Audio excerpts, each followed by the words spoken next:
Hello friends, आज मैं आपको एक्सप्लेन करूंगा functions of reserve Bank of India, जिसे हम आरबीआई भी कहते हैं। आरबीआई का पहला फंक्शन है issue of bank notes.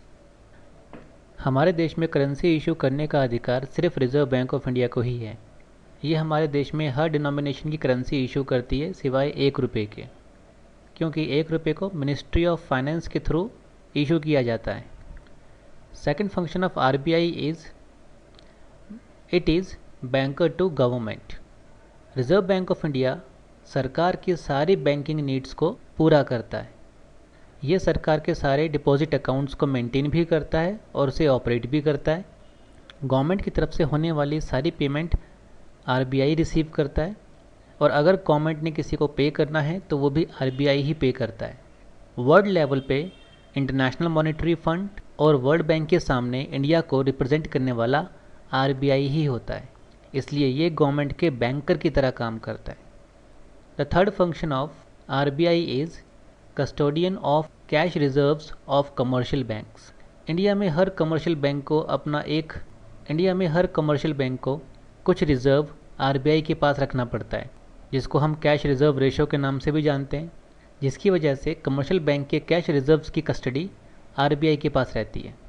RBI का नेक्स्ट फंक्शन है custodian of countries foreign currency reserves.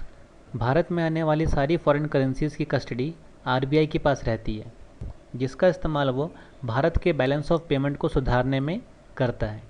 Balance of payment का मतलब कि एक्सपोर्ट इंपोर्ट के कारण कितना पैसा बाहर देशों का हमारे देश में आ रहा है और कितना पैसा हमारे देश का बाहर देश में जा रहा है। ये पॉजिटिव और नेगेटिव हो सकता है। पॉजिटिव ये तब माना जाएगा जब हमारा पैसा बाहर कम जाए और बाहर का पैसा अंदर ज़्यादा आए, पर जब ऐसा नहीं होता तो इस एडवर्स इफेक्ट को ठीक करने के लिए आरबीआई फॉरेन करेंसी का इस्तेमाल करता है। और अगर कभी हमारी इकनॉमी में कोई ऐसी एडवर्स सिचुएशन आती है या कोई क्राइसिस पैदा होते हैं, तो उस सिचुएशन को भी हैंडल करने के लिए आरबीआई इस फॉरेन करेंसी का इस्तेमाल करता है। आरबीआई का नेक्स्ट फंक्शन है लेंडर ऑफ लास्ट रिसॉर्ट। जब भी हमारे कमर्शियल बैंक्स इमरजेंसी में होते हैं या इन्हें कोई प्रॉब्लम होती है या इनको कोई फाइनेंशियल डिफ़िकल्टीज़ होती है, ये आरबीआई को अप्रोच करते हैं। आरबीआई इनको हर तरह से हेल्प करता है। हाँ, इसके बदले वो एक अच्छा रेट ऑफ इंटरेस्ट चार्ज कर सकता है, लेकिन उस समय कमर्शियल बैंक्स को काफ़ी हेल्प मिलती है इसकी तरफ से। तो आरबीआई का नेक्स्ट फंक्शन है कंट्रोलर ऑफ क्रेडिट।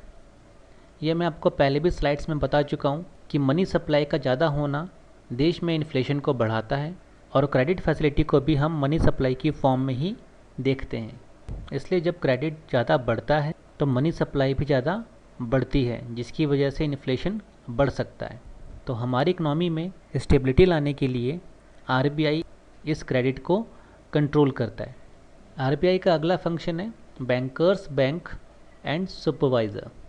हमारे देश में चलने वाले सारे कमर्शियल बैंक्स आरबीआई के साथ अपना अकाउंट मेंटेन करते हैं, जिसके कारण ये सारे बैंक्स जब आपस में डील करते हैं यानी कि इंटर बैंक ट्रांजैक्शन करते हैं, तो इन्हें काफ़ी हेल्प मिलती है। और आरबीआई ये भी देखता है कि सारे बैंक प्रॉपर फंक्शंस परफॉर्म करते रहें, तो उनको रेगुलर सुपरवाइज करने का काम भी आरबीआई का ही होता है। Next function of RBI is regulator of the banking system.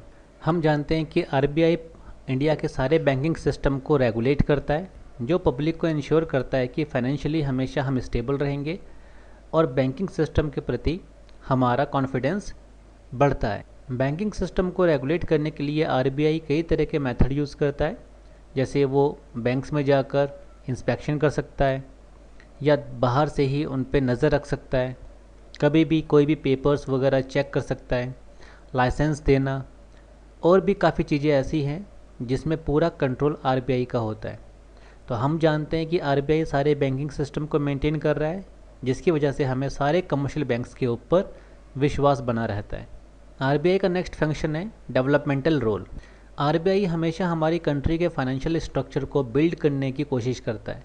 ये हमेशा प्राइवेट सेक्टर को बढ़ावा देता है। प्राइवेट सेक्टर कौन से होते हैं? जैसे agriculture, micro and small enterprise यानी कि लघु उद्योग, हाउसिंग एंड एजुकेशन। तो इन सबको बढ़ावा देने से कोई भी इकॉनमी डेवलप करती है। आरबीआई हमेशा स्मॉल एंड लोकल बैंक्स को सपोर्ट एंड इनक्रेज करता है कि वो अपनी ब्रांचेज रूरल एरियाज यानी कि पिछड़े और कम विकसित जगह में खोलें, जिसकी वजह से हमारे देश का एक बड़ा हिस्सा बैंकिंग नेटवर्क के अंदर आ सके। तो ये सारे फंक्शंस थे आरबीआई के। Thank you so much.